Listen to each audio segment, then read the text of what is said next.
Hello everyone, this is Aditi Pal, final year student from AIMS Nagpur. मेरी NEET में rank 4067 थी और मैं गया बिहार से बिलोंग करती हूँ। तो आज जो हमने कल मिनरल न्यूट्रिशन का चैप्टर स्टार्ट किया था उसे आज हम कंटिन्यू करने वाले हैं। तो हमने पिछले सेशन में मल्टीपल चॉइस क्वेश्चन देखे थे और साथ ही हमने वेरी शॉर्ट आंसर के कुछ क्वेश्चंस देखे थे। तो अब हम आगे के क्वेश्चंस को देखेंगे और सॉल्व करने की कोशिश करेंगे।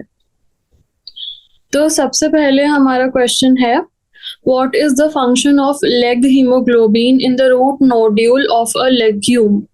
तो हमें पता है कि हमने root nodule of a legume के बारे में पिछले क्लास में पढ़ा था कि root nodule of leguminous plants जो होते हैं उसमें जो है हमारा लेग हीमोग्लोबिन पाया जाता है।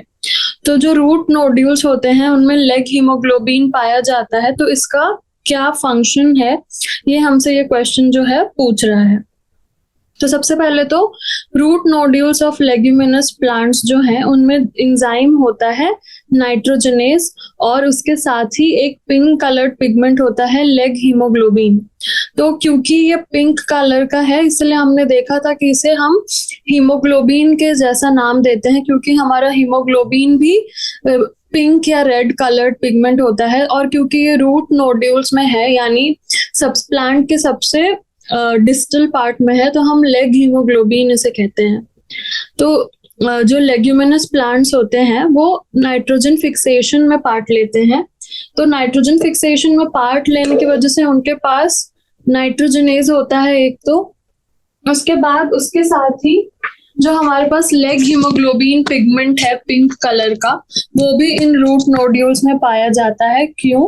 क्योंकि जो ये नाइट्रोजनेस है वो हमारा ऑक्सीजन के प्रेजेंस में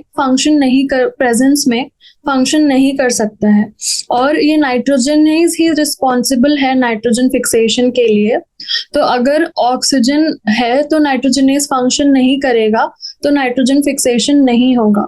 तो हम ऐसा नहीं चाहते हैं, हम चाहते हैं कि नाइट्रोजनेस जो है वो ऑप्टिमली फंक्शन करे।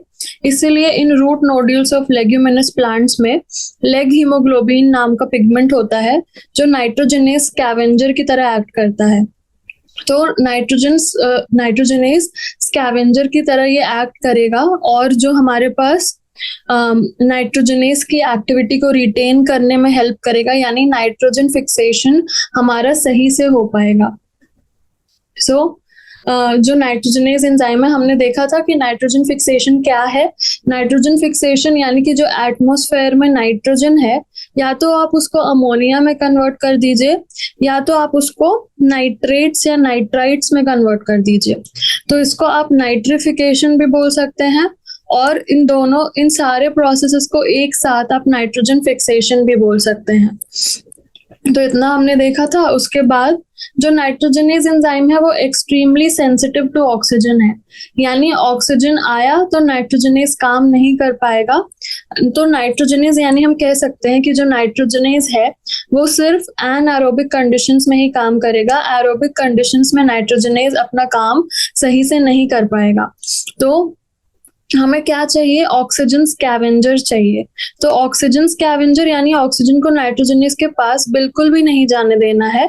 तो ऑक्सीजन हमको कहीं और किसी और को ऑक्सीजन लेना पड़ेगा, तो वो है लेग हीमोग्लोबिन।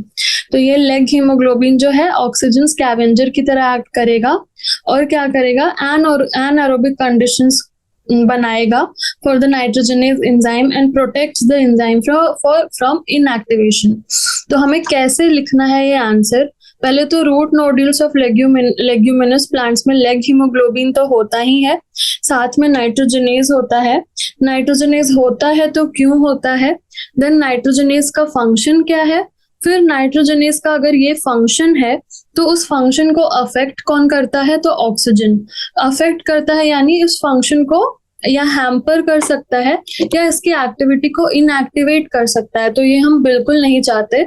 तो इनएक्टिवेशन या फंक्शन का लॉस हम नहीं चाहते, तो इसीलिए हम ऑक्सीजन स्कैवेंजर की तरह लेग हीमोग्लोबिन रहता है ताकि नाइट्रोजनेस की एक्टिविटी जो है वो इंटैक्ट रहे, नाइट्रोजन फिक्सेशन हो और तो ये ओवरऑल हमारा लेग हीमोग्लोबिन का फंक्शन हो गया। तो हम ऐसे एक्सप्लेन करेंगे आंसर को, हम सब कुछ बताएंगे ताकि आंसर हमारा एकदम अच्छे से तैयार हो। तो ये था क्वेश्चन नंबर 8। फिर हम आते हैं क्वेश्चन नंबर 9 पर। What is common to Nepenthes, Utricularia and Drosera with regard to mode of nutrition. तो हमसे पूछ रहा है, ये 3 प्लांट्स दे रखे हैं और हमसे पूछ रहा है कि इन तीनों में बताइए कि इनके मोड ऑफ न्यूट्रिशन में कॉमन क्या है। तो हमने नेपेंथिस के बारे में तो कल ही पढ़ा था, नेपेंथिस यानी कि पिचर प्लांट, ठीक है। तो ये तीनों जो हैं हमारे इंसेक्टिवोरस प्लांट्स हैं। तो हमने देखा कि प्लांट्स को क्या जरूरत पड़ गई इंसेक्टिवोरस बनने की, इंसेक्ट्स को कंज्यूम करने की एज फूड। तो ये प्लांट्स जो हैं नाइट्रोजन डेफिशिएंट सॉइल में उग रहे हैं, पहली बात तो नाइट्रोजन डेफिशिएंट सॉइल में उग रहे हैं। ऑटोट्रॉफिक तो हैं पर इतने ज्यादा नहीं है कि अपनी सारी डिमांड्स को फुलफिल कर पाए। तो इनको कहीं से तो नाइट्रोजन चाहिए, सॉइल में है नहीं नाइट्रोजन, तो ये कहाँ से लाएंगे। तो इसके वजह से इन्हें इंसेक्टिवोरस बनना पड़ा।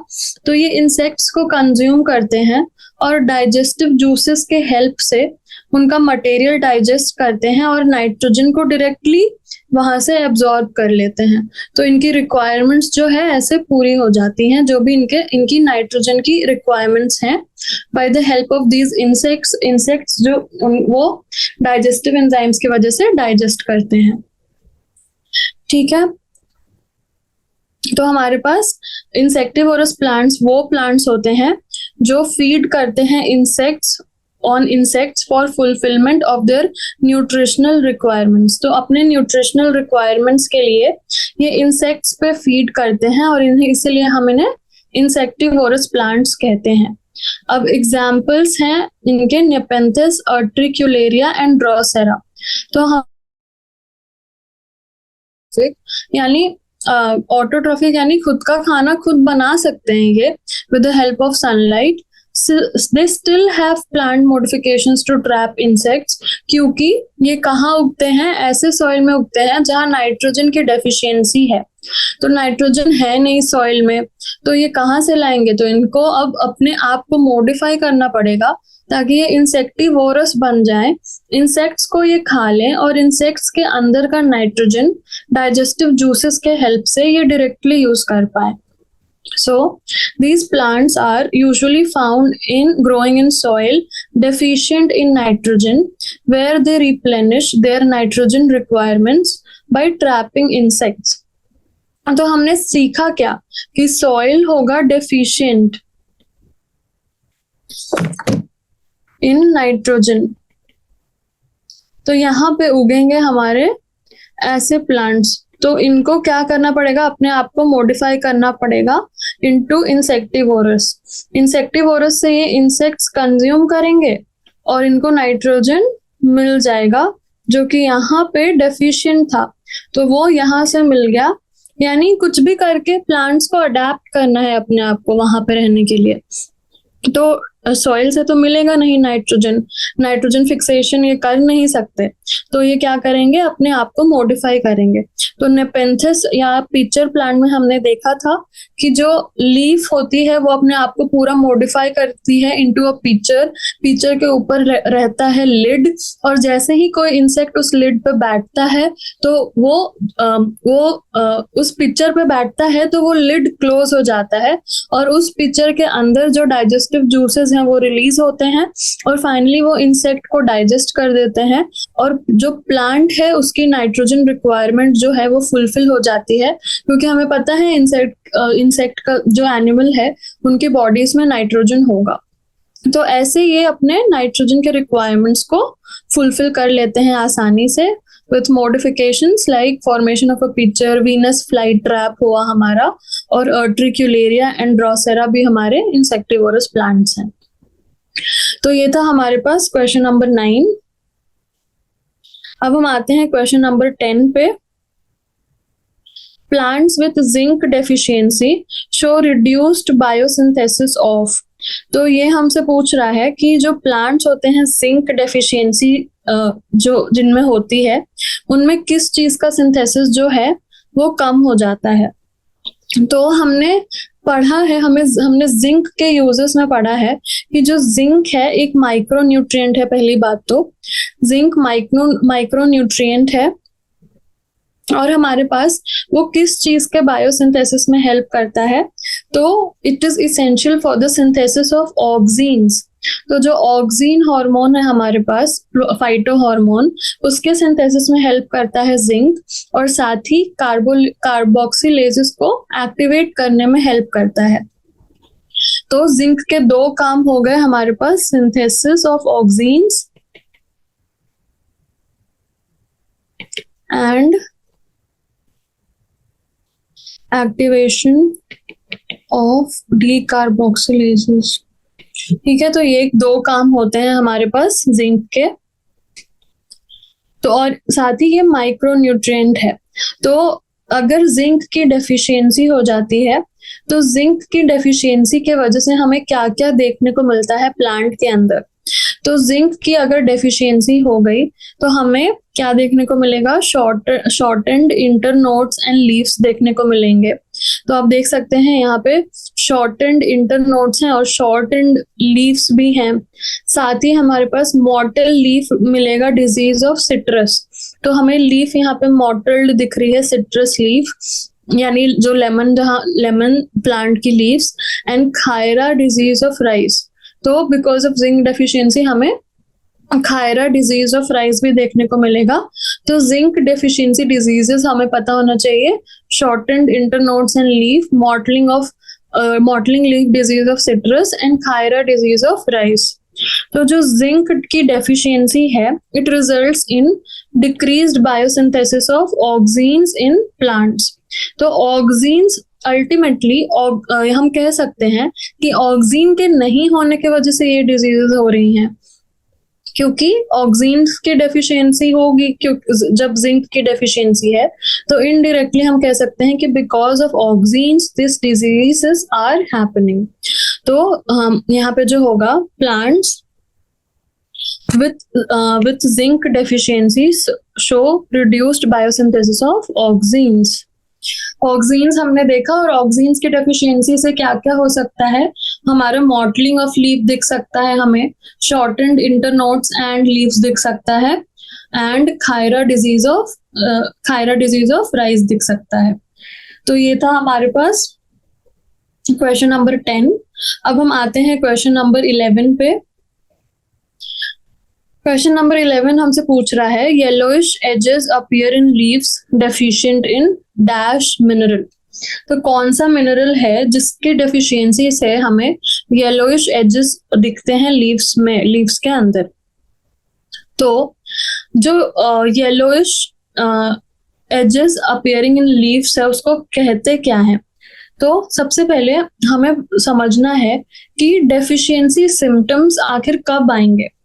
तो जो हमारे पास एक मिनरल है, हमें एक एप्रोप्रिएट कंसंट्रेशन में चाहिए।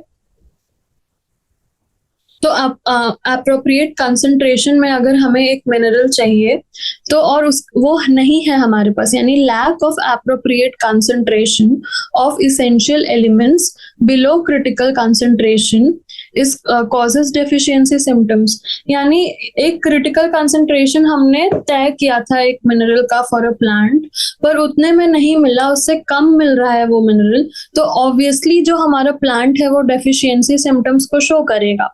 ये तो हमें समझ में आ रहा है। तो ये होगा डेफिशिएंसी सिम्टम। अब किस मिनरल के डेफिशिएंसी के वजह से जो येलोइश एजेस हैं वो लीव्स में आते हैं। तो येलोइंग ऑफ लीव्स को हम कहते क्या है, yellowing of leaves due to absence और लैक ऑफ क्लोरोफिल, इसे हम कहते हैं क्लोरोसिस। ठीक है, तो क्लोरोसिस हो गया हमारे पास yellowing of leaves due to absence of और लैक ऑफ क्लोरोफिल। तो जो ये पूछ रहे हैं yellowish edges appearing in leaves, इसको ये यहाँ पे डायरेक्टली क्लोरोसिस लिख सकते हैं, क्लोरोसिस ऑफ लीव्स। क्या पता आपको येलोइश एजेस पता है और आपको पता नहीं कि उसको क्लोरोसिस बोलते हैं, तो भी आप ये क्वेश्चन आंसर नहीं कर सकते। तो टर्म्स हमें पता होने चाहिए कि किसको क्या बोलते हैं। तो yellowing of leaves due to absence और lack of chlorophyll is referred to as chlorosis. तो यहाँ पे हमें पता चल गया कि ये क्लोरोसिस ऑफ लीव्स भी दे सकते थे क्वेश्चन में। तो it is caused by deficiency of elements like, यहाँ पे हमारे पास nitrogen, potassium, magnesium, sulphur, iron, manganese, zinc and molybdenum है। तो हमारे पास इतने सारे एलिमेंट्स दे रखे हैं, इन सबकी डेफिशिएंसी की वजह से ये बोल रहे हैं कि क्लोरोसिस हो सकता है। तो यहाँ पे किसकी डेफिशिएंसी की वजह से हो रहा है? तो यहाँ पे हमारे पास जो पोटेशियम है उसकी डेफिशिएंसी की वजह से हो रहा है। तो जो पोटेशियम है, it is required in abundance in the root tips, meristematic tissues, leaves and buds. और ये क्या करता है कि it helps in maintaining anion cation balance and turgidity in the cells, activation of enzymes, etc. And its deficiency causes marginal or apical yellowing of leaves. तो जो margins हैं या edges हैं, तो उसकी येलोइंग, जो टिपिकल येलोइंग होती है मार्जिन्स और एजेस की, वो करवाने के लिए जो रिस्पॉन्सिबल होता है that is deficiency of potassium. Because क्यों? Potassium is required in abundance in the root tips में। पहले तो रूट टिप्स में चाहिए, मेरिस्टेमेटिक टिश्यूज में चाहिए, लीव्स में चाहिए और बड्स में भी चाहिए। और यहाँ पे किस चीज में हेल्प कर रहा है potassium? In maintaining anion cation balance, यानी कि जो एनायन केटाइन बैलेंस है उसको मेंटेन करने में हेल्प कर रहा है। साथ ही एक्टिवेशन ऑफ एंजाइम्स में भी हमारा पोटेशियम जो है वो हेल्प कर रहा है। और इसी के वजह से, क्योंकि मोस्टली ये एपिकल पार्ट्स में प्रेजेंट रहता है, तो एपिकल और मार्जिनल जो हमारे पास येलोइंग ऑफ लीव्स दिखाई दे रही है इस प्लांट में, तो हम देख सकते हैं इस लीफ में कि हमारे पास जो मार्जिन्स हैं, हमें दिख रहा है कि बीच में तो हमें ग्रीन कलर दिख रहा है, फिर भी बीच में हमें ग्रीन कलर दिख रहा है। ये आप देख सकते हैं बीच का ग्रीन कलर हमें दिख रहा है, पर जो मार्जिन्स हैं वो हमारे पास, मार्जिन्स और हमारे पास जो एपेक्स है वो हमारे पास डिसकलर्ड दिख रही हैं, कि वो थोड़ी अलग दिख रही हैं, वो हमें ग्रीन येलोइश दिख रही हैं। तो ये these are the leaves showing chlorosis. तो हमने देखा कि कैसे जो है हमारे पास डेफिशिएंसी सिम्टम्स हो सकते हैं अलग अलग एलिमेंट्स के, और हमने एग्जाम्पल देखा in the form of chlorosis. फिर हम आते हैं, ये था क्वेश्चन नंबर 11। अब हम आते हैं अपने क्वेश्चन नंबर 12 पे। Name the macronutrient which is a component of all organic compounds but is not obtained from soil.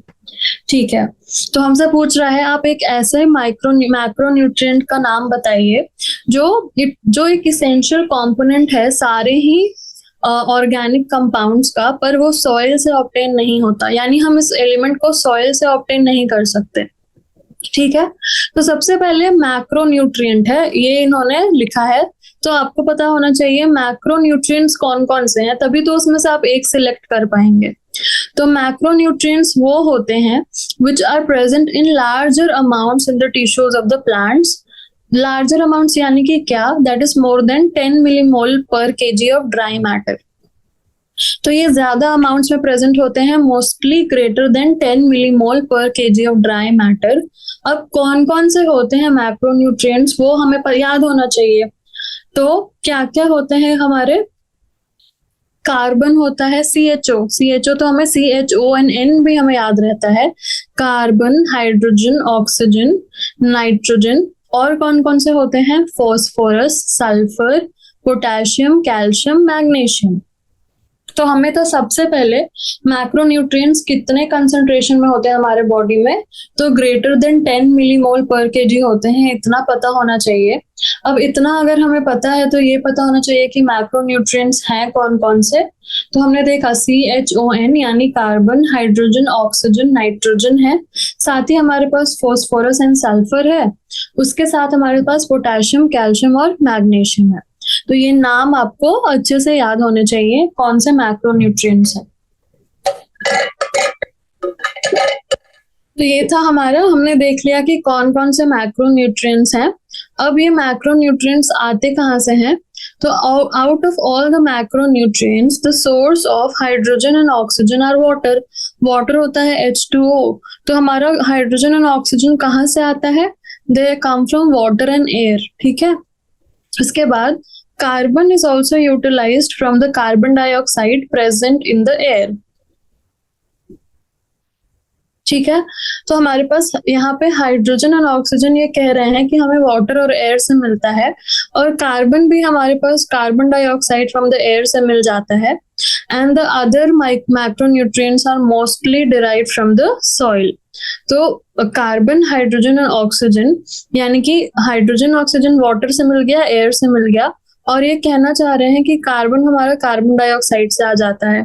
तो बचते कौन से हैं हमारे पास? Phosphorus, sulphur, potassium, calcium and magnesium, और ये मोस्टली हमें सॉइल से मिल जाते हैं आराम से, ठीक है। तो ये हमें सॉइल से मिल जाते हैं। तो कार्बन जो है as a macronutrient, carbon as a macronutrient which is a component of all organic compounds, यही हमसे क्वेश्चन पूछ रहा था कि मोस्टली ऑर्गेनिक कंपाउंड्स हमारा कार्बन, हाइड्रोजन एंड ऑक्सीजन के ही बने रहते हैं। So carbon is a component of all organic compounds and it is not obtained from soil, from carbon dioxide. और ये कार्बन डाइऑक्साइड स्टोमाटा के थ्रू जो प्लांट्स हैं वो अपने अंदर लेते हैं। तो ये सॉइल से तो बिल्कुल नहीं मिल रहा है। सॉइल से हमें क्या मिल रहा है? Except carbon, hydrogen and oxygen, because hydrogen and oxygen हमें मिल रहा है वाटर एंड एयर से। बचता था हमारे पास कार्बन, तो कार्बन मिल गया हमारे को, हमें कार्बन डाइऑक्साइड से फ्रॉम द एटमोस्फेयर। कैसे? प्लांट्स ले रहे हैं थ्रू द स्टोमाटा, तो हमें यहाँ से कार्बन डाइऑक्साइड मिल गया। तो जो हमारे यहाँ पे होगा, मैक्रोन्यूट्रिएंट को नेम करना है हमें, तो वो हो जाएगा हमारे पास कार्बन, ठीक है। फिर हम आगे बढ़ते हैं। ये था हमारे पास क्वेश्चन नंबर 12। अब हम आगे बढ़ते हैं क्वेश्चन नंबर 13 पे। तो क्वेश्चन नंबर 13 है, name one non symbiotic nitrogen fixing prokaryote. तो हमने सिम्बायोसिस पढ़ा था, ठीक है। सिम्बायोसिस पढ़ा था हमने। सिम्बायोसिस होता क्या है? तो सिम्बायोसिस को हम एक्सप्लेन कर सकते हैं, एक एसोसिएशन है। आपको अगर सिम्बायोसिस नहीं पता होगा तो आपको नॉन सिम्बायोटिक कैसे पता होगा? तो सिम्बायोसिस यानी एक एसोसिएशन है। अब दो चीजों के बीच, दो प्लांट्स के बीच, आप ऐसा समझ लीजिए, दो प्लांट्स के बीच एक एसोसिएशन है। एक दूसरे के साथ इसीलिए रह रहा है क्योंकि उसको फायदा है। कोई भी प्लांट अपने रूट्स में फंगस को क्यों रहने देगा? तभी रहने देगा जब उसे कुछ फायदा है। तो हमने कल ही माइकोराइजा का एसोसिएशन देखा था, तो दोनों को वहां पे फायदा हो रहा था। फंगस को शेल्टर मिल रहा था, फंगस को डायरेक्टली न्यूट्रिएंट्स मिल रहे थे फ्रॉम द प्लांट। प्लांट को क्या मिल रहा था? बिकॉज ऑफ दैट फंगस वो प्लांट आसानी से फास्फोरस, वाटर एंड मिनरल्स को एब्जॉर्ब कर पा रहा था। तो आपने देखा दोनों को कहीं ना कहीं फायदा हो रहा है, तभी दोनों साथ हैं। तो इस एसोसिएशन को हम सिम्बायोसिस कहते हैं कि each organism living together, it is an association of two organisms where each organism is benefiting from the other, that's why they are together, otherwise साथ में कोई क्यों रहता है अगर कोई फायदा ना हो? तो फिर ये हुआ हमारा सिम्बायोसिस। तो अब नॉन सिम्बायोटिक हमें बताना है, types of nitrogen fixing organisms क्या क्या होते हैं। तो बैक्टीरिया होता है और साइनोबैक्टीरिया। तो बैक्टीरिया एंड साइनोबैक्टीरिया जो है हमारे पास, they take part in nitrogen fixation. तो नाइट्रोजन फिक्सेशन में ये पार्ट लेते तो हैं, पर ये फ्री लिविंग भी हो सकते हैं और सिम्बायोटिक। और हमें कौन सा चाहिए? हमें तो सिम्बायोटिक नहीं चाहिए अभी, हमें चाहिए नॉन सिम्बायोटिक वाले। ये हमसे क्वेश्चन पूछ रहा है कि आप non symbiotic nitrogen fixing prokaryote का नाम बताइए। तो हमें नॉन सिम्बायोटिक वाले बताने हैं। तो बैक्टीरिया एंड साइनोबैक्टीरिया होते हैं। अब हमें नॉन सिम्बायोटिक बताना है, प्रोकैरियोट, दैट आल्सो प्रोकैरियोट। तो non symbiotic nitrogen fixing prokaryote हमारा एग्जांपल है अजोटोबैक्टर। तो अजोटोबैक्टर जो है वो हमारा नॉन सिम्बायोटिक है एंड फ्री लिविंग। हमने कल पढ़ा था कि आप मेज को सो करने से पहले अजोटोबैक्टर सॉइल में डाल दीजिए। क्यों डालेंगे हम? क्योंकि ये free living nitrogen fixing bacteria है, किसी के एसोसिएशन में नहीं रहता। तो आप इसको डाल देंगे तो नाइट्रोजन का रिप्लेनिशमेंट हो जाएगा सॉइल के अंदर, तो आपकी जो क्रॉप की यील्ड है वो और अच्छी होगी। तो इसीलिए हम अजोटोबैक्टर को डालेंगे इन द सॉइल। तो ये यहाँ से हमें पता चला कि नॉन सिम्बायोटिक यानी free living nitrogen fixing prokaryote का नेम हमें लिखना था, तो वो है अजोटोबैक्टर। फिर हम आते हैं, क्वेश्चन नंबर 14 है कि जो राइस फील्ड्स होती हैं they produce an important green house gas, हमें उसका नाम बताना है। तो जो राइस फील्ड्स हैं, एक इम्पॉर्टेंट ग्रीन हाउस गैस जो प्रोड्यूस करती हैं वो है मीथेन। अब ये मीथेन राइस फील्ड्स के अंदर कहाँ से आ रहा है? एक्चुअली राइस फील्ड्स और मीथेन का क्या कनेक्शन है? तो नेम इट में तो हमने मीथेन को नेम कर दिया। अब हम सोचेंगे कि ये राइस फील्ड्स में मीथेन आया कहाँ से एक्चुअली। तो जो राइस फील्ड्स हैं दे आर यूजुअली फ्लडेड। हमने देखा है काफी सारे पिक्चर्स में कि फ्लडेड होती हैं राइस फील्ड्स और हम क्रॉप्स को सो करते हैं इन द फील्ड। तो फ्लडेड होने के वजह से it cuts off oxygen supply to the soil organic matter. जाहिर सी बात है, अगर पूरा पानी होगा तो हमारे पास ऑक्सीजन सप्लाई नहीं जाएगी to the soil organic matter, और उसके रिजल्ट में क्या होगा, जो माइक्रोब्स होंगे सॉइल के अंदर they will start performing anaerobic fermentation. अब हर किसी को तो जिंदा रहना है, ऑक्सीजन नहीं मिल रहा है तो वो मर नहीं जाएगा, वो एनारोबिक फर्मेंटेशन करना शुरू कर देगा। वहां पे जो बैक्टीरिया है, जो भी है हमारे पास बैक्टीरिया, उससे क्या होगा, this process will release a lot of methane. और इस प्रोसेस, इस एनारोबिक फर्मेंटेशन की वजह से बहुत सारा हमारे पास मीथेन रिलीज होगा। एंड हमें पता है कि methane is a green house gas that corresponds to 6 to 29% of the annual anthropogenic methane emission. यानी कि ये राइस फील्ड जो हैं हमारे पास 6 to 29% कंट्रीब्यूट कर रही हैं to the green house effect. कैसे? क्योंकि methane is a green house gas, और मीथेन इमिशन का इतना बड़ा कारण है, हो रही है हमारी राइस फील्ड्स, क्योंकि वो फ्लडेड रहती हैं, सॉइल तक ऑक्सीजन नहीं पहुंच पाता, एनारोबिक फर्मेंटेशन होता है, एनारोबिक फर्मेंटेशन होता है तो मीथेन प्रोड्यूस होता है। Methane is a green house gas, it will cause green house effect and global warming. तो हमारा ग्लोबल वार्मिंग तो हमारा राइस फील्ड से ही आ रहा है, 6 to 29%। तो ये था हमारे पास क्वेश्चन नंबर 14। अब हम आगे बढ़ते हैं क्वेश्चन नंबर 15 पे। हमें इस इक्वेशन को कंप्लीट करना है, that is for reductive ammunition. तो अब जिसने रिडक्टिव एमिनेशन छोड़ के गया होगा वो तो ये क्वेश्चन देख के ही घबरा जाएगा और इसे छोड़ के चला जाएगा, तो छोड़ के आ जाएगा। तो रिडक्टिव एमिनेशन क्या है? नाम से आप देखिए, रिडक्शन हो रहा है और एमिनेशन हो रहा है। तो reductive ammunition is the process in which ammonia reacts with alpha ketoglutaric acid. तो ये अमोनिया है, इसने अल्फा कीटोग्लूटारिक एसिड के साथ रिएक्ट किया। उसके बाद क्या हुआ, इसने क्या फॉर्म किया, ग्लूटामिक एसिड या फिर glutamate in the presence of enzyme glutamate dehydrogenase. तो यहाँ पे एंजाइम है ग्लूटामेट डिहाइड्रोजनेज, यहाँ पे हमारे पास अमोनिया है, इसने रिएक्ट किया अल्फा कीटोग्लूटारिक एसिड के साथ और रिएक्ट करके बना लिया with the help of glutamate dehydrogenase. क्या बना लिया? ग्लूटामेट बना लिया और ग्लूटामिक एसिड बना लिया। So it is a way through which ammonia is assimilated by the plants. तो अगर अमोनिया को एसिमिलेट करना है तो हम इस तरीके को यूज कर सकते हैं।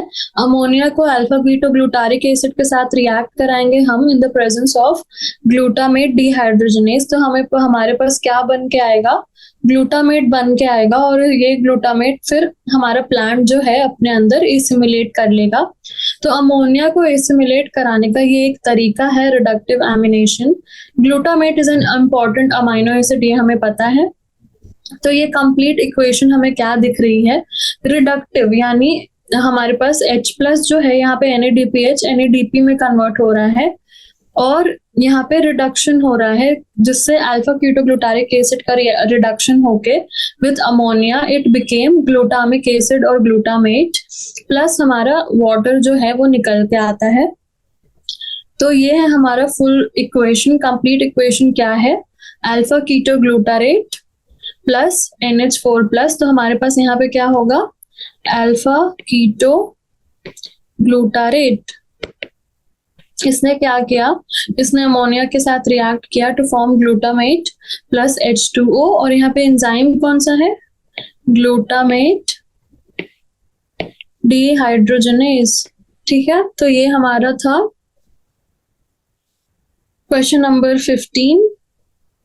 अब हम आते हैं क्वेश्चन नंबर 16 पे। Excess of manganese in soil leads to deficiency of calcium, magnesium and iron. Explain. ठीक है, तो जो मैंगनीज है उसका एक्सेस यानी टॉक्सिसिटी ऑफ मैंगनीज। अब हमसे पूछ रहा है कि जो टॉक्सिसिटी ऑफ मैंगनीज है उसके वजह से कैल्शियम, मैग्नीशियम एंड आयरन, तो मैंने आपको याद करने के लिए CMI सेल मेडिएटेड इम्यूनिटी बोला था। कैल्शियम, मैग्नीशियम एंड आयरन, इनकी टॉक्सिसिटी होती है, इनकी डेफिशिएंसी होती है ड्यू टू मैंगनीज टॉक्सिसिटी।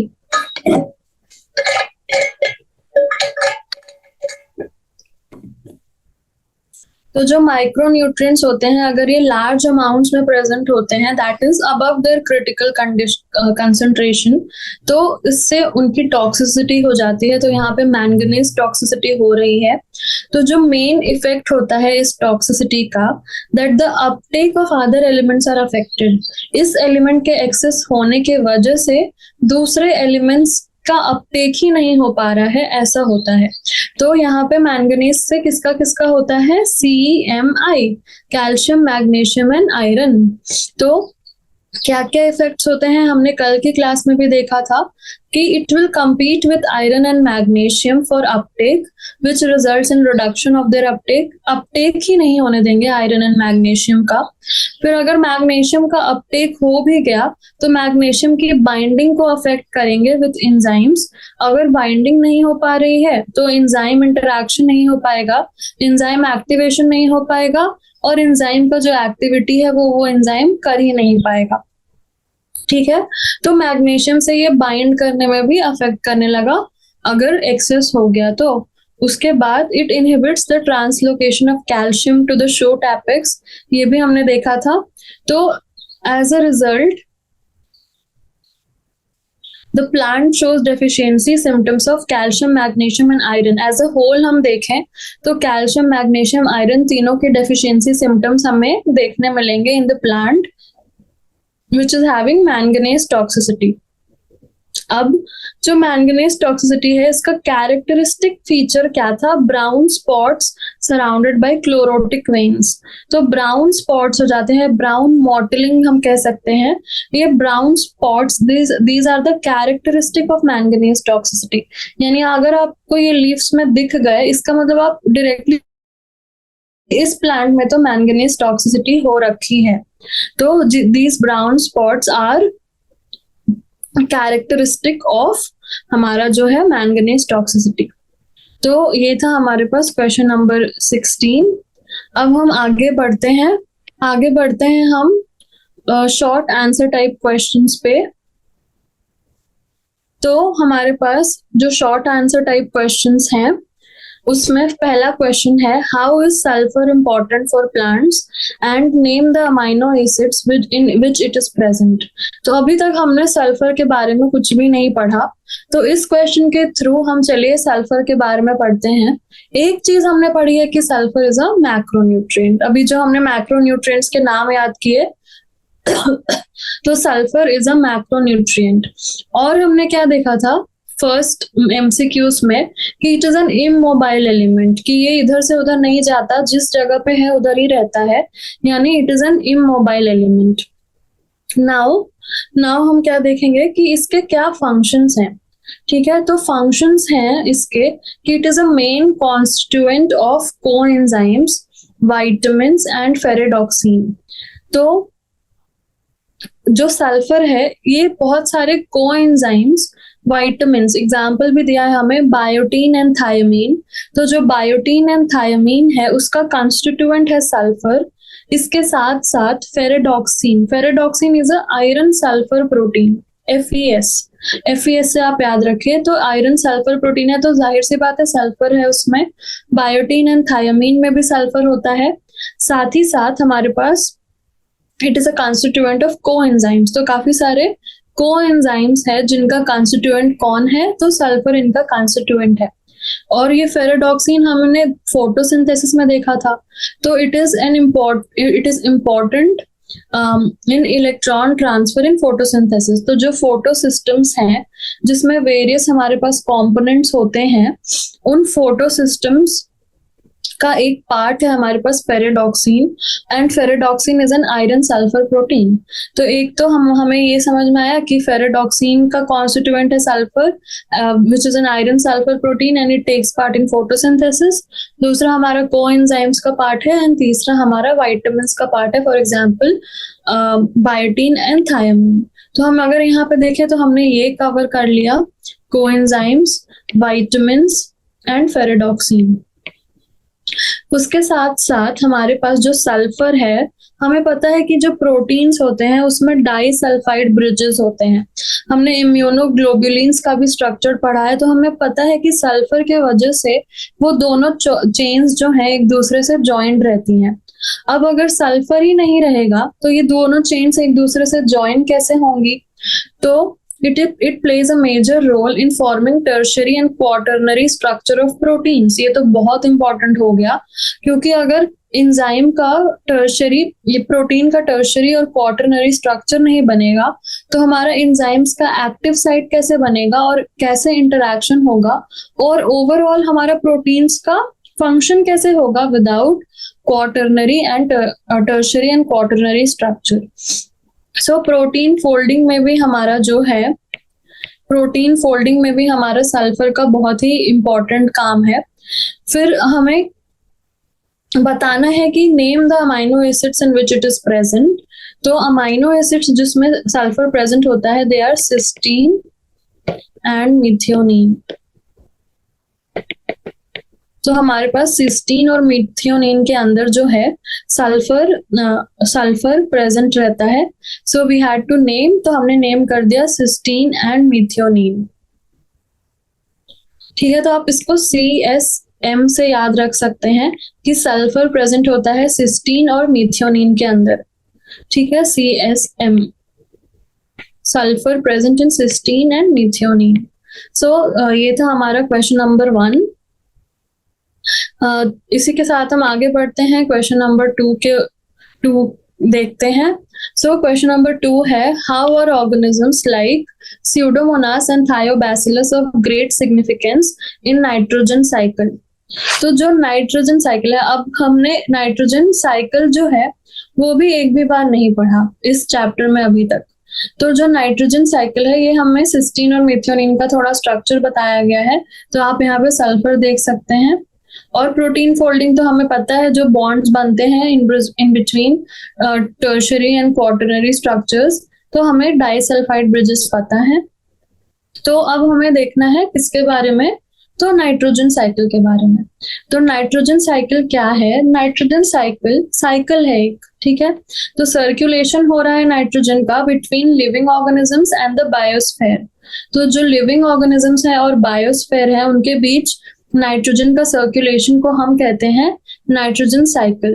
तो कौन कौन सी मेन प्रोसेसेस होती हैं इस नाइट्रोजन साइकिल में? पहला तो होता है हमारे पास नाइट्रिफिकेशन। अब यहाँ पे देख सकते हैं, नाइट्रिफिकेशन होता है, अमोनिफिकेशन होता है एंड डीनाइट्रिफिकेशन होता है। तो आप यहाँ पे देख रहे हैं कि अमोनिया का होगा हमारे पास नाइट्रिफिकेशन इनटू नाइट्रेट्स, अमोनिफिकेशन होगा हमारे पास, प्लांट जो है अमोनिया को रिलीज करेंगे, एंड फाइनली जो हमारे पास डीनाइट्रिफिकेशन होता है, that is nitrates are converted into atmospheric nitrogen. ये उल्टा हो रहा है, पहले तो एटमॉस्फेरिक नाइट्रोजन को हमने बायोलॉजिकल नाइट्रोजन फिक्सेशन से अमोनिया में कन्वर्ट किया, फिर इस अमोनिया को हमने नाइट्रिफिकेशन से नाइट्रेट्स में कन्वर्ट किया, और फिर ये नाइट्रेट्स एसिमिलेट हुए बाय द प्लांट्स, अब इन नाइट्रेट्स का अगर डीनाइट्रिफिकेशन हो, यानी हम इसे वापस कहाँ कन्वर्ट करें, तो हम इसे अगर वापस कन्वर्ट करना चाहें नाइट्रोजन, एटमॉस्फेरिक नाइट्रोजन में, तो उसे हम कहेंगे डीनाइट्रिफिकेशन। अब ये तीनों तो हमने देख लिया, नाइट्रिफिकेशन, अमोनिफिकेशन एंड डीनाइट्रिफिकेशन। तो हमने अमोनिफिकेशन का क्या देखा कि जो प्लांट्स हैं वो अमोनिया रिलीज करें इन द सॉइल, और ये अमोनिया फिर एटमॉस्फेयर में जाए, तो उसे हम कहेंगे अमोनिफिकेशन। ठीक है, तो अब है हमारे पास कि हमसे क्वेश्चन क्या पूछा है कि स्यूडोमोनास एंड थायोबैसिलस, तो इस इन तीनों में से एक में ही ये इन्वॉल्व होंगे, स्यूडोमोनास और थायोबैसिलस। तो डीनाइट्रिफिकेशन जो है, that is the process of nitrates are converted back into nitrogen, and इस प्रोसेस को हम कहते हैं डीनाइट्रिफिकेशन। तो नाइट्रेट्स जो है, नाइट्रेट्स एक स्टेप में तो हमारा नाइट्रोजन में कन्वर्ट हो नहीं जाएगा, तो जो नाइट्रेट्स है वो पहले कन्वर्ट होगा हमारे पास नाइट्राइट्स में, और फिर ये कन्वर्ट होगा हमारे पास नाइट्रोजन में। ठीक है, तो नाइट्राइट्स जो है हमारा नाइट्रेट्स जो है नाइट्राइट्स में कन्वर्ट होगा, एंड जो नाइट्राइट्स है वो फिर फाइनली हमारा नाइट्रोजन में कन्वर्ट होगा। तो इसे हम कहेंगे डीनाइट्रिफिकेशन। और ये जो डीनाइट्रिफिकेशन की प्रोसेस है, that is carried out by microbes होते हैं, that are pseudomonas and thiobacillus. तो जो स्यूडोमोनास है और थायोबैसिलस हैं, they are carrying out this denitrification process. और यही हमसे पूछा है कि ये क्यों है ग्रेट सिग्निफिकेंस के, क्योंकि डीनाइट्रिफिकेशन जो है that is an integral part of nitrogen cycle, nutrient recycling का, यानी जो हमारे पास नाइट्रोजन जो है उसका रिजर्व हमेशा बना रहे इन द बायोस्फीयर। तो हमें डीनाइट्रिफिकेशन बहुत ही इंपॉर्टेंट प्रोसेस है। ठीक है, तो जो स्यूडोमोनास एंड थायोबैसिलस हैं, that's why they are of great importance, क्योंकि एक इंपॉर्टेंट प्रोसेस में पार्ट ले रहे हैं, दैट इज डीनाइट्रिफिकेशन। और हमने देख ही लिया कि डीनाइट्रिफिकेशन कितना इंपॉर्टेंट है फॉर किस लिए, तो न्यूट्रिएंट रिप्लेनिशमेंट के लिए जो डीनाइट्रिफिकेशन है दैट इज इम्पॉर्टेंट। तो ये था हमारे पास question number 2। So they are involved in denitrification, so they are important, they are of great significance in the nitrogen cycle, because denitrification is an important step in the nitrogen cycle, क्योंकि वो nutrient को replenish करने में help कर रहा है। Nutrient ही खत्म हो जाएगा तो कौन सी साइकिल चलेगी फिर, नाइट्रोजन साइकिल ही तो नाम है, नाइट्रोजन तो रहना चाहिए हमारे पास। तो ये था हमारे पास क्वेश्चन नंबर 2। अब हम आते हैं क्वेश्चन नंबर 3 पे। Carefully observe the following figure. तो हमने ये फिगर कल भी देखा था, देख के समझ आना चाहिए कि ये हाइड्रोपोनिक्स है। पहले तो हाइड्रोपोनिक्स के बारे में हमसे ये क्वेश्चन पूछने वाले हैं। अब ये ए है हमारे पास, name the technique shown in the figure and the scientist who demonstrated this technique for the first time. आप तो पहले टेक्निक का नाम बताइए, फिर साइंटिस्ट का नाम बताइए जिसने इसको पहली बार किया। तो हमारे पास जो टेक्निक है उसका क्या नाम है, तो टेक्निक का नाम है हाइड्रोपोनिक्स। हाइड्रोपोनिक्स क्या है? It is a method of growing plants in a nutrient medium without soil. Without soil तो हम पानी यूज कर रहे हैं, पानी में हम प्लांट्स उगा रहे हैं, और इस मीडियम में यानी पानी जो है हमारे पास, उसमें ऑल द इसेंशियल एलिमेंट्स जो है वो प्रेजेंट है, required for the growth of the plant. यानी उस प्लांट को जो भी इसेंशियल न्यूट्रिएंट्स चाहिए फॉर इट्स ग्रोथ उस पानी के अंदर प्रेजेंट है। तो इस टेक्निक को हम बोलेंगे हाइड्रो, इन विच हम प्लांट्स उगाते हैं without nutrient medium, without soil. तो हम सॉइल यूज नहीं करते। तो अब इस साइंटिस्ट कौन है इस हाइड्रोपोनिक्स के बिहाइंड, यानी किसने सबसे पहले इस टेक्निक का यूज किया प्लांट्स को उगाने के लिए? So it was Julius von सैक्स। तो हम देख सकते हैं जो जूलियस वॉन सैक्स है वो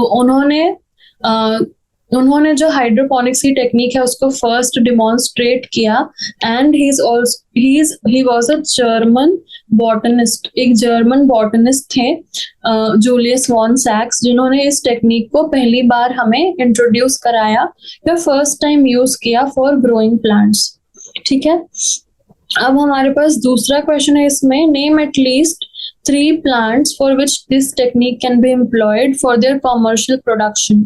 अब हमें हाइड्रोपोनिक्स तो पता चल गया, अब इसका मतलब ये तो नहीं कि आप हर प्लांट को पानी में उगाने लगेंगे, कुछ स्पेसिफिक प्लांट्स ही होंगे जो पानी में उग सकते होंगे विद न्यूट्रिएंट्स प्रोवाइडेड। तो हमें ऐसे 3 प्लांट्स बताने हैं जिसको हम हाइड्रोपोनिक्स के थ्रू उगा सकते हैं ऑन अ कॉमर्शियल स्केल, यानी कॉमर्शियल प्रोडक्शन के लिए हम उस हाइड्रोपोनिक्स को यूज कर सकते हैं फॉर दैट पर्टिकुलर प्लांट। तो ये ऐसा 3 हमें बताने हैं। तो 3 प्लांट्स जो है हमारे पास हैं tomato, lettuce and seedless cucumber. So tomato, lettuce and seedless cucumber को हम थ्रू हाइड्रोपोनिक्स जो है उगा सकते हैं। ऐसे हम हर प्लांट को ऐसे पानी में नहीं उगा सकते, कुछ स्पेसिफिक प्लांट्स हैं। तो 3 का एग्जाम्पल हमें देना था, तो हम दे सकते हैं tomato, lettuce and seedless cucumber. ठीक है, तो ये था हमारे पास part B. Then what is the significance of aerating tube and feeding funnel in this setup. तो आप यहाँ पे एरेटिंग ट्यूब देख सकते हैं, यहाँ पे फीडिंग फनल देख सकते हैं। अब पूछ रहा है आपसे इसका सिग्निफिकेंस बता दीजिए अगर ये दे रखा है तो सिग्निफिकेंस क्या है एरेटिंग ट्यूब का, कि जो एरेटिंग ट्यूब है दैट इज रिक्वायर्ड फॉर, नाम से पता चल रहा है कि प्रॉपर एरेशन। अब एयर तो चाहिए ही प्लांट को, कहाँ से मिलेगा उसको, hydrogen and oxygen from the air itself. So they are required for proper aeration of the hydroponics setup, and this aerating tube provides oxygen supply in the nutrient solution as roots are living and require oxygen for their metabolic processes. तो जो roots हैं वो तो living है हमारे पास, उनको oxygen कहाँ से मिलेगा, तो हमें ऑक्सीजन बाहर से देना पड़ेगा। तो हम कैसे देंगे ऑक्सीजन इन प्लांट्स को, थ्रू द एरेटिंग ट्यूब। और जो रूट्स हैं वो लिविंग है, उन्हें बिल्कुल चाहिए oxygen for staying alive. Also, what does it ensure? It also ensures that the nutrients get evenly dispersed in water and circulate properly. अब हमने न्यूट्रिएंट्स तो डाल दिया पानी के अंदर, अब जब तक हम एयर नहीं डालेंगे तो हम कैसे इंश्योर करेंगे कि प्रॉपर मिक्सिंग ऑफ न्यूट्रिएंट्स हुआ होगा इन द सॉल्यूशन। तो इस एरेशन के वजह से हमारा प्रॉपर मिक्सिंग भी हो जाता है of the nutrients in the solution, and also they can circulate properly. थोड़ा एयर डाल दिया तो सर्कुलेशन भी हमारा न्यूट्रिएंट्स का बेटर हो जाएगा, बेटर मिक्स्ड हो जाएंगे, वो पूरे तरह से फैल जाएंगे इन द सॉल्यूशन। उसके बाद फीडिंग ट्यूब का क्या काम है, तो फीडिंग फनल से हम फीडिंग खाना देना, खाना क्या है प्लांट का, तो प्लांट का खाना है न्यूट्रिएंट्स। तो हम जो फीडिंग ट्यूब है उससे न्यूट्रिएंट्स ऐड करते हैं टू द हाइड्रोपोनिक सेटअप, और इससे जो हमारे पास रिप्लेनिश होते हैं न्यूट्रिएंट्स, तो प्लांट यूज करता ही जा रहा है, तो न्यूट्रिएंट्स खत्म हो जाएंगे तो फिर से हमें न्यूट्रिएंट्स डालने पड़ेंगे। तो इस फीडिंग ट्यूब से हम बार बार न्यूट्रिएंट्स डालते हैं और इससे रिप्लेनिश हो जाता है जो भी न्यूट्रिएंट्स हमारा सॉइल के अंदर, हमारा पानी के अंदर जो भी न्यूट्रिएंट्स यूज होते जा रहा है वो रिप्लेनिश भी होते जाएगा साथ साथ, अगर हम इस फीडिंग ट्यूब से न्यूट्रिएंट्स को ऐड कर देंगे। तो सिग्निफिकेंस क्या है एरेटिंग ट्यूब का, for providing oxygen and also for supplementing circulation, and अच्छे से मिक्स हो जाए हमारे सारे न्यूट्रिएंट्स। फीडिंग फनल से तो हम न्यूट्रिएंट्स ही डाल रहे हैं ताकि, क्योंकि न्यूट्रिएंट्स लगातार यूज हो जा रहे हैं, तो न्यूट्रिएंट्स हमें रिप्लेनिश भी तो करने पड़ेंगे क्योंकि प्लांट को तो न्यूट्रिएंट्स चाहिए हर समय। तो ये था हमारे पास क्वेश्चन नंबर 3 पूरा हाइड्रोपोनिक्स के बारे में। अब हम आते हैं, हमारे पास है question number 4। Name the most crucial enzyme found in root nodules for nitrogen fixation. Does it require a special pink coloured pigment for its functioning? Elaborate. ये क्वेश्चन तीसरी बार हमसे ये पूछ रहे हैं, तो आप देख सकते हैं, आपको अगर नॉलेज है तो आपको समझ में आएगा कि क्वेश्चन सेम ही रहते हैं, बस अलग अलग तरीके से पूछते हैं ये जो भी एग्जामिनर्स हैं हमारे पास। तो क्रूशियल एंजाइम क्या है नाइट्रोजन फिक्सेशन का? नाइट्रोजनेज। अब तो हमें अच्छे से हमारे मुंह पे होना चाहिए ये, तो नाइट्रोजनेज है that is required for nitrogen fixation, और ये हेल्प करता है in the conversion of atmospheric nitrogen into 2 molecules of ammonia. तो आप यहाँ पे नाइट्रोजनेज एंजाइम देख रहे हैं, नाइट्रोजनेज एंजाइम क्या करेगा, एटमॉस्फेरिक नाइट्रोजन को ब्रेक करेगा इनटू 2 मॉलिक्यूल्स ऑफ अमोनिया। तो ये चीज आपको याद रहनी चाहिए, 2 मॉलिक्यूल्स ऑफ अमोनिया फॉर्म होते हैं। तो एक नाइट्रोजन से कितने मॉलिक्यूल्स ऑफ अमोनिया फॉर्म होते हैं, 2। और ये करता कौन है, नाइट्रोजनेज एंजाइम। और क्या हमें पता होना चाहिए कि nitrogenase enzyme is very sensitive to oxygen and also it is a molybdenum iron protein, molybdenum Fe protein, and it is inactivated in the presence of oxygen. ये हमें 3 चीजें पता होनी चाहिए अबाउट नाइट्रोजनेज। अब क्या नाइट्रोजन को एक पिंक पिगमेंट चाहिए, तो हाँ, लेग हीमोग्लोबिन चाहिए नाइट्रोजनेज को, क्योंकि nitrogenase is oxygen sensitive and जो लेग हीमोग्लोबिन है that is an oxygen scavenger. तो दोनों एक साथ काम करेंगे। लेग हीमोग्लोबिन जो है that is a oxygen scavenging pink coloured pigment. आप देख सकते हैं पिंक कलर्ड पिगमेंट है present in the root nodules of leguminous plants, और यहाँ पे रूट नोड्यूल्स में प्रेजेंट होके ये ऑक्सीजन स्कैवेंजिंग कर रहा है, और ऑक्सीजन स्कैवेंजिंग करके एनारोबिक एनवायरनमेंट प्रोवाइड कर रहा है टू नाइट्रोजनेज, ताकि नाइट्रोजनेज भी अपना फंक्शन ऑप्टिमली कर सके, और जो है हमारे पास नाइट्रोजन फिक्सेशन जो है आसानी से होता रहे without any hindrance due to oxygen. तो ये है हमारा leg haemoglobin in the root nodules, और इसका क्या काम है ये हमने अब इतनी बार पढ़ लिया कि ये तो हमें तुरंत समझ में आना चाहिए कि हमें क्या लिखना है इस क्वेश्चन के अंदर। हमें इलैबोरेट करना था, तो हमने इलैबोरेट कर दिया कि हाँ, नाइट्रोजन फिक्सेशन के लिए नाइट्रोजनेज लगता है, हमें special pink coloured pigment leg haemoglobin चाहिए क्योंकि ऑक्सीजन स्कैवेंजर है, ऑक्सीजन को स्कैवेंज करेगा और नाइट्रोजनेज को एनारोबिक एनवायरनमेंट प्रोवाइड करेगा। तो ये था हमारे पास क्वेश्चन नंबर 4। अब हम आते हैं क्वेश्चन नंबर 5 पे। हमें how are the terms critical concentration and deficient different from each other in terms of concentration of an essential element in plants? How will you find the values of critical concentration and deficient for minerals iron and zinc? अब हमसे पूछ रहा है, अब बताओ कि critical concentration और deficiency में आखिर क्या फर्क है। ठीक है, तो क्रिटिकल कंसंट्रेशन मैंने बताया था कि इसके नीचे तो आप जा ही नहीं सकते, इसके नीचे प्लांट ग्रोथ रिटार्ड हो जाएगा, तो उसको हम बोलेंगे क्रिटिकल कंसंट्रेशन। तो एक पर्टिकुलर कंसंट्रेशन डिसाइडेड है कि इससे कम अगर हो गया कंसंट्रेशन, तब तो प्लांट जो है वो जिंदा रह पाएगा, पर उसकी ग्रोथ जो है वो रिटार्ड हो जाएगी। तो this is referred to as critical concentration. अब दूसरी चीज ये है कि डेफिशिएंसी का क्या मतलब है फिर। तो डेफिशिएंसी यानी क्रिटिकल के नीचे आप ऑलरेडी जा चुके हैं, तो deficiency refers to the condition in which the concentration of the element is below critical. आप बिलो क्रिटिकल जा चुके हैं, यानी अब तो आपको कॉन्सिक्वेंसेस फेस करने पड़ेंगे। क्रिटिकल तो मिनिमम चाहिए था आपको, अगर आप उसके नीचे भी चले गए तो आप डेफिशिएंसी वाले स्टेज में आ चुके हैं, और अगर आप डेफिशिएंसी वाले स्टेज में आ चुके हैं तो आपको साइंस एंड सिम्टम्स देखने को मिलेंगे। अब हम डिटरमाइन कैसे कर सकते हैं क्रिटिकल कंसंट्रेशन। तो जो क्रिटिकल कंसंट्रेशन है हम उसको हाइड्रोपोनिक्स से डिटरमाइन कर सकते हैं। तो हम प्लांट को इमर्स करते हैं इन न्यूट्रिएंट सॉल्यूशन, और elements were added, substituted and removed in varying concentration. यानी आपने एलिमेंट्स को ऐड किया, फिर आपने सब्स्टिट्यूट किया और फिर रिमूव किया, तो हमें आइडियल मिनरल सॉल्यूशन देखने को मिला।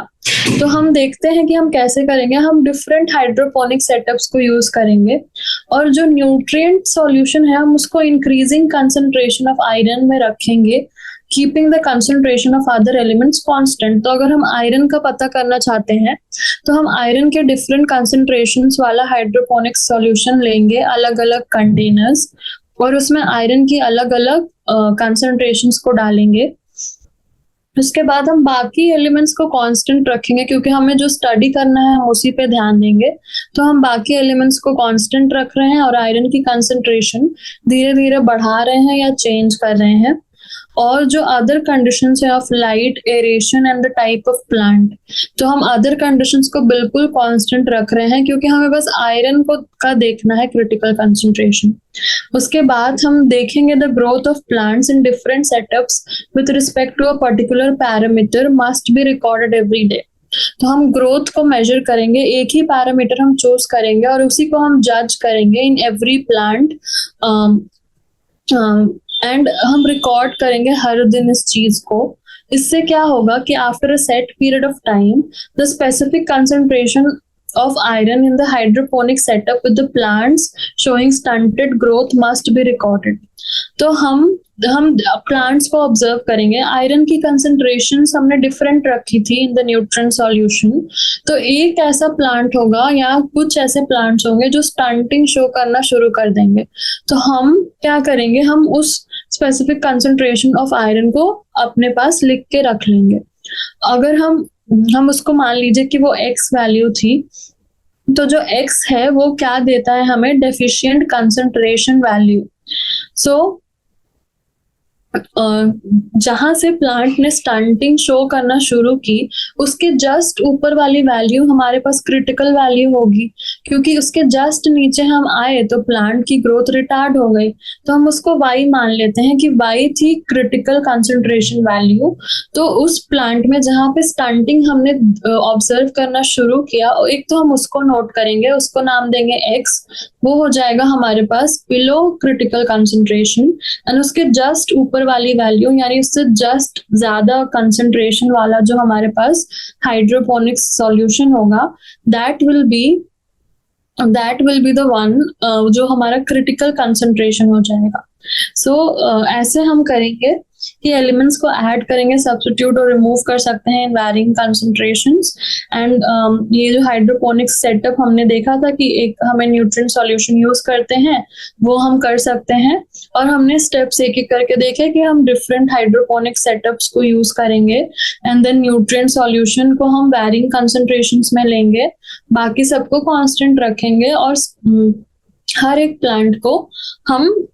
प्लांट में ऑब्जर्व करेंगे, और जहां से स्टंटेड ग्रोथ शुरू हो रही है उसको हम क्या ले लेंगे, just below the critical concentration, यानी उसके ऊपर वाली value just above critical concentration होगी, जस्ट अबव डेफिशिएंट कंसंट्रेशन होगी, तो उसे हम क्रिटिकल कंसंट्रेशन का नाम दे देंगे। तो ऐसे हम क्रिटिकल कंसंट्रेशन एंड डेफिशिएंट का हम जो है वैल्यूज पता कर सकते हैं बाय यूजिंग हाइड्रोपोनिक सेटअप। तो आज हमने क्वेश्चन नंबर 5 तक किया। हमने कई नई चीजें सीखी जो हमने पिछले क्लास में नहीं सीखी थी। तो क्वेश्चंस के थ्रू आप एक तरह से पूरा चैप्टर पढ़ सकते हैं, और इन्हीं छोटी छोटी चीजों से आपको एमसीक्यूज आते हैं। तो आगे हम long answer type questions next session में करेंगे। तो तब तक के लिए आप पढ़ते रहिए। All the very best. Thank you so much.